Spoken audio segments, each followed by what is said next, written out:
isaan kun hundi isiniif barbaachisoo akka ta'an Abbaan keessan inni samiirraa beeka.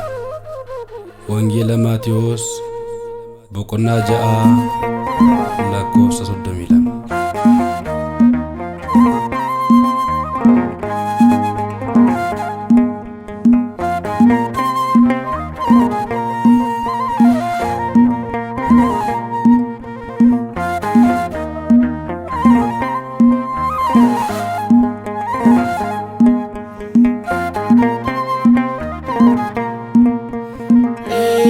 Iyyeesus Abbaa keenyaa kata jireenyaa eegumsa keetiin guddanne soorata barruu keenyaanne. Iyyeesus Abbaa keenyaa kata jireenyaa keetiin guddanne soorata barruu keenyaanne.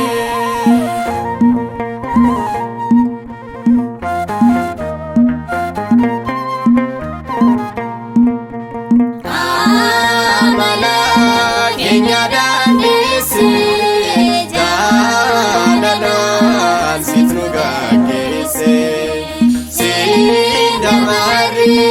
isa kaleessa deemsi keenya si maddisa deemsi keenya si maddisa.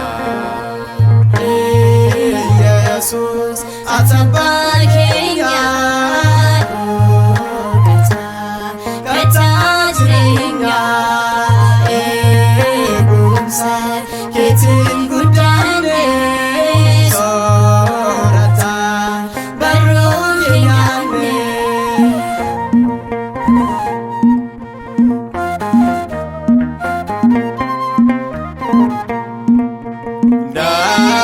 Darmamnus qabdeenu dhaabda yoo kufnes asoon nu qabda. Jaba keenyaaf wal'aansa taate miilli keenya siin dhaabate miilli keenya siin dhaabate. Iyyeesus Abbaa keenyaa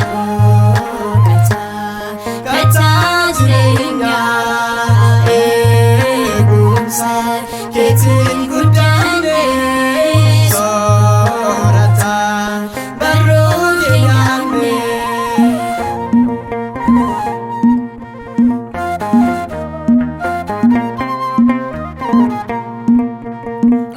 Obsarisa injijjiiramne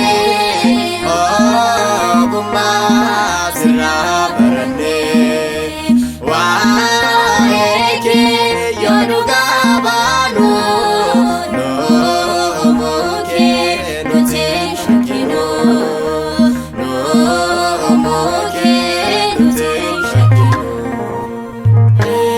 Iyyeesus Abbaa keenyaa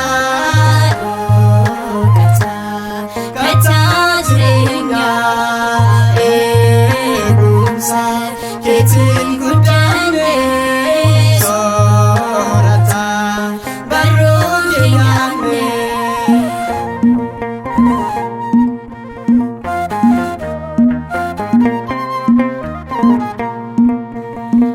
Akka kee maaltu nu baate oolmaan kee nurra baay'ate ari'atamus nuti jibbamne Abbaa kee tasaan arganne Abbaa kee tasaan arganne. Iyyeesus Abbaa keenyaa kata jireenyaa eegumsa keetiin guddanne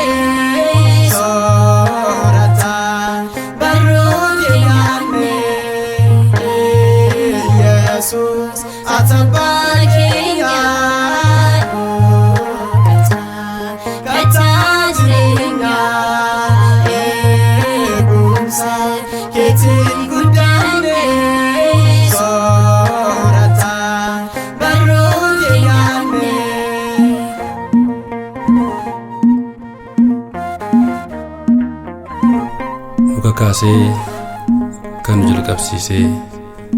jalqabsiisee kan nu xumursiisee Sillaaseef galanni haa ta'u. Eebbi haadha keenyaa durbee maaramii bara baraan nu wajjin haa ta'u. Ameen.